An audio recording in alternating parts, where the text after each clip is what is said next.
Nous en sommes donc maintenant rendus à la période de questions et de réponses orales. Et je cède la parole en question principale au chef de l'opposition officielle. Madame la Présidente, nous sommes réunis aujourd'hui en séance extraordinaire sous un autre signe d'un gouvernement en fin de régime. Un gouvernement qui aura été incapable, Madame la Présidente, autrement que par un bâillon qui vient court-circuiter des débats importants. Je me rappelle, moi, du premier ministre, lorsqu'il nous avait convoqué les chefs en janvier 2023. J'avais été le rencontrer à son bureau à Montréal. Et à ce moment-là, j'avais établi comme priorité pour l'opposition officielle libérale une jasette nationale sur l'énergie. Rappelez-vous, dans le contexte où Sophie Brochu avait quitté, l'avait demandé, l'avait sollicité. Pierre Fitzgibbon, à l'époque, avait dit « Pas besoin de ça, j'ai consulté de mon bord, je vais déposer un projet de loi, ça va venir, découragez-vous pas. » Il a déposé, Madame la Présidente, à la dernière minute, en 2024, un projet de loi qui était le projet de loi 69. Pierre Fitzgibbon démissionne, j'y vais de mémoire, le 5 septembre, et le 10, les auditions avec la nouvelle ministre débutaient sur le 69. Plein de questions, pas de réponse. Où est le Québec d'abord dans ce projet de loi-là? Où sont les critères clairement établis et précis qui feraient en sorte qu'on s'assure que les blocs d'énergie à être libérés vont être donnés à des entreprises québécoises? Rien dans ce mauvais projet de loi-là, Madame la Présidente. Également, rien pour venir protéger nos PME d'un choc tarifaire, 15 % d'augmentation, et le premier ministre, dans les 3 dernières années, promet encore plus dans les prochaines années. Nous sommes réunis aujourd'hui sous le signe, encore une fois, d'un gouvernement en fin de régime. La réponse du premier ministre. Oui, Madame la Présidente, on est aujourd'hui le 6 juin. C'est la dernière journée de la session du printemps. Donc, la prochaine session va être le 16 septembre. Donc, juillet, août, septembre, 3 mois. Donc, ce que nous disent les 3 oppositions aujourd'hui, c'est attendez au 16 septembre et après pour adopter un projet de loi qui est important pour le développement économique de nos régions. Madame la Présidente, actuellement, on a pas juste des menaces, des tarifs de Donald Trump qui ralentissent les investissements des entreprises. On a la chance, entre autres, dans le secteur de l'éolien, de pouvoir avoir des projets qui vont créer des emplois dans les régions du Québec. Or, que nous disent le Parti libéral, Québec solidaire et le PQ? Ça peut attendre à l'automne. C'est pas grave s'il manque d'emplois cet été. Donc, nous, on veut attendre à l'automne.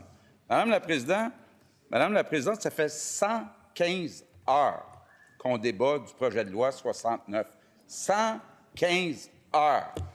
Est-ce qu'il y a quelqu'un qui nous écoute ici qui pense qu'après 115 heures, on n'a pas mal tout dit ce qu'on avait à dire du côté de l'opposition? À un moment donné, de dire non, j'ai pas tout dit en 115 heures. Soyons sérieux, parlons d'efficacité, parlons des régions. On a un gouvernement des régions. En terminant. Qui fait face à des partis des syndicats. Première complémentaire. Madame la Présidente, on nous a fait beaucoup de reproches au Parti libéral du Québec, mais très certainement pas avec le Parti des syndicats. Là, le premier ministre, pense vivement les vacances. La façon de gérer ce projet de loi-là est à la lumière d'un gouvernement brouillon.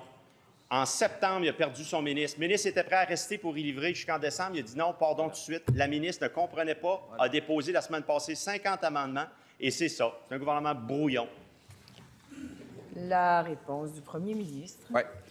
Madame la Présidente, actuellement, il y a des projets, on n'est pas le premier gouvernement à faire ça, qui sont faits par des MRC et des entreprises privées comme Boralex.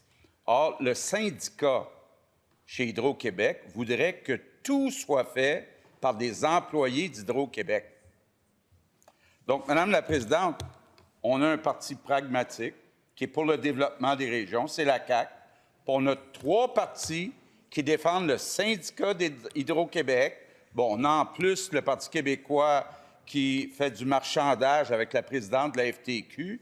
On a QS qui fait compétition au PQ. Puis le Parti libéral, c'est effectivement surprenant. Deuxième complémentaire. Parti libéral du Québec, Parti de l'économie, Madame la Présidente. Parti qui n'aurait jamais toléré que 15 choc tarifaire à nos PME soit imposé sur ce gouvernement-là.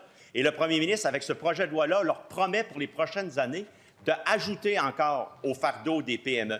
Dans le fond, Madame la Présidente, le tour de force du premier ministre, ça aurait été de changer les factures d'électricité de nos PME en compte de taxes. Il veut faire porter le fardeau de ces taxes-là sur nos PME. Puis dans le projet de loi, il n'y a rien pour Québec d'abord. C'est ça, la CAQ brouillon. La réponse du premier ministre. C'est un tableau acceptable, Madame la Présidente.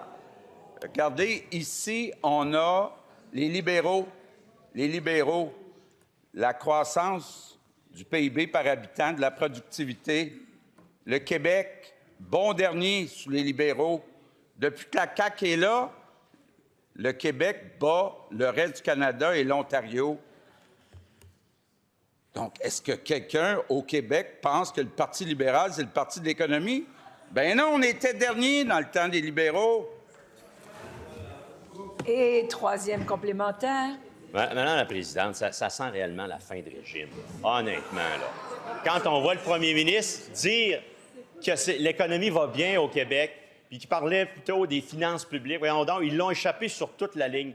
Là, en fin de journée, là, les PME, s'il y a le Parti de l'économie, il ne peut pas prétendre l'être s'il ne reconnaît pas que les PME sont doublement perdantes avec ce mauvais projet de loi-là, mal ficelé. Projet de loi où les PME vont payer la facture puis n'auront pas l'électricité, n'auront pas les blocs d'énergie. C'est ça, un gouvernement en fin de régime.